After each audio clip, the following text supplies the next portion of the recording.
1981 delivered a heavily criticized Corvette in United States automotive history. Critics dismissing this model fail to recognize the underlying mechanical advancements.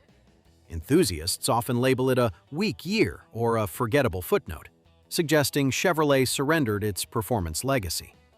Those harsh judgments overlook the reality of the vehicle. The exterior styling mirrored standard expectations, but a dedicated engineering team quietly executed technical shifts that permanently altered domestic sports cars. The documented history reveals a much deeper story. The production process itself was unique, as Chevrolet manufactured this chassis in two separate places at the exact same time. Two different factories ran their production lines simultaneously. During the summer of 1981, the aging St. Louis plant prepared to power down, while a new facility in Bowling Green fired up its assembly operations. Both locations stamped out vehicles side by side for roughly 2 months. A 1981 model traces its origin back to one of these two cities, and that specific factory dictates nearly every physical detail of the car. Collectors hunting for specific builds must identify the exact assembly location before finalizing a purchase. These production variables ensure that each 1981 unit carries distinct manufacturing traits depending on its birthplace. The exterior paint immediately exposes the manufacturing split. Workers in St. Louis applied traditional lacquer, whereas Bowling Green engineers sprayed modern enamel covered by a thick clear coat. Buyers purchased the same model year with completely different chemistry applied to the body panels. Parking these two vehicles next to each other in direct sunlight highlights the stark contrast in their finish. Their surface sheen refuses to match, and decades of aging reveal entirely divergent wear patterns. The new Kentucky facility utilized an advanced paint booth that the aging Missouri building lacked, allowing Chevrolet to resurrect two-tone color options for the general public. St. Louis rides almost certainly received a single paint color, accepting a very small test batch. Dealership customers remained unaware that factory geography dictated color availability on the lot. That precise origin factor separates a standard unit from a highly sought collectible today. Federal regulations introduced a detail that still frustrates Corvette loyalists decades later. A mandate enacted in 1979 capped all speedometers at 85 miles per hour.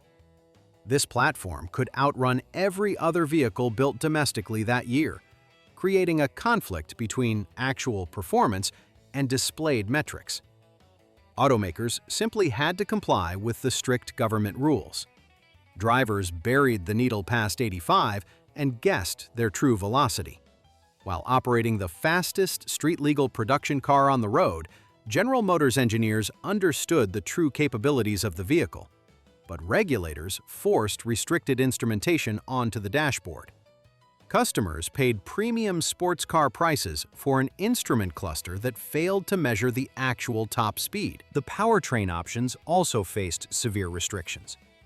For the first time since 1954, dealerships offered no alternative engine choices to prospective buyers. Every single 1981 model left the factory packing the L81, which was a 350 cubic inch V8 generating 190 horsepower.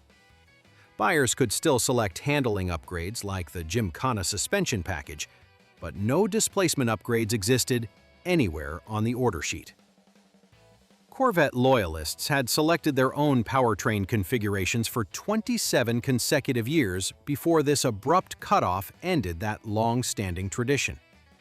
The limitation frustrated buyers accustomed to a legacy built on raw horsepower and extensive customization options. Lifting the hood reveals a different engineering approach. Factory engineers cast the valve covers on that singular V8 engine out of a premium magnesium alloy.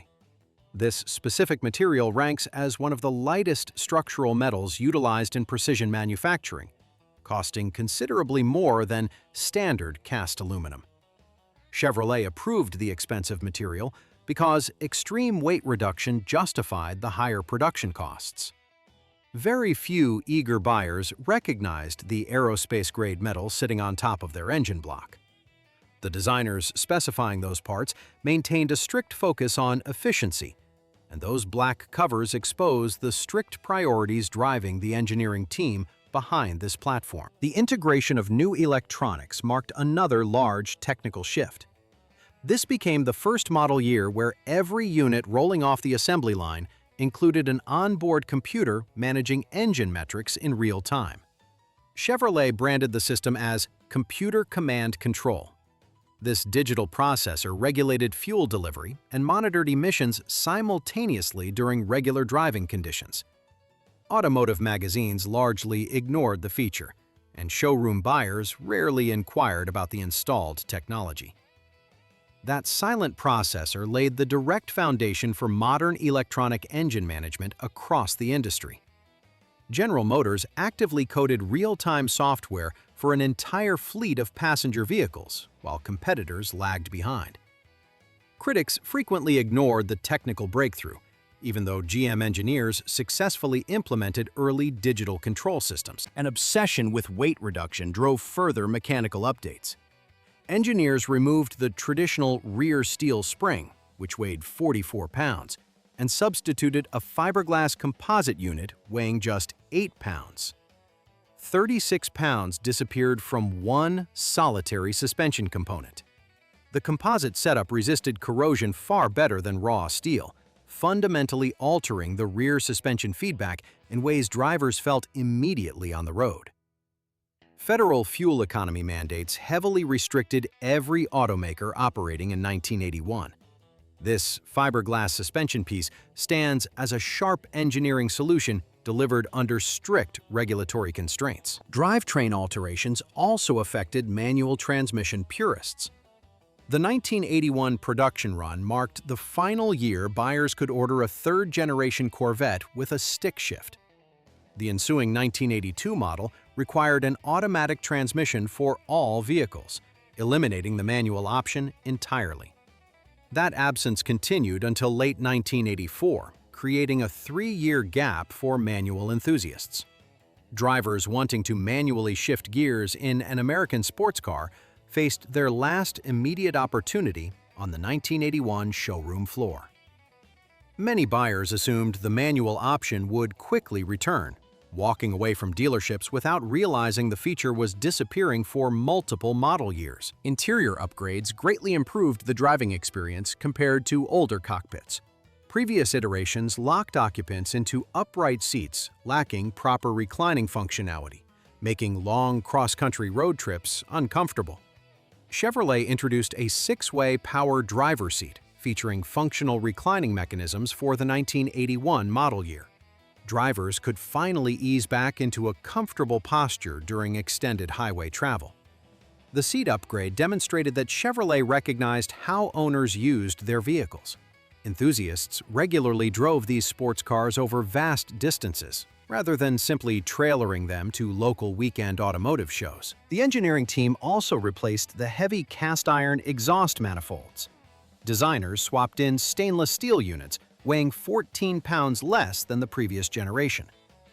These upgraded manifolds channeled exhaust gases much more efficiently than the older, heavier designs.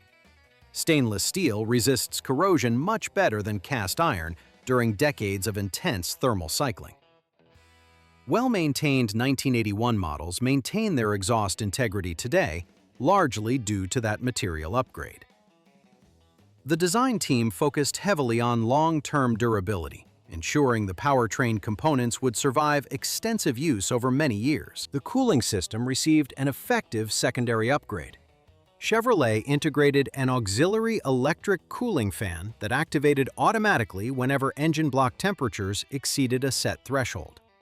The primary mechanical fan often struggled to maintain airflow during heavy traffic gridlock. Engineers installed this electric backup system to prevent the engine from experiencing thermal overload during low-speed driving. Operating temperatures remained stable on hot afternoons, and overall cabin noise noticeably decreased while idling.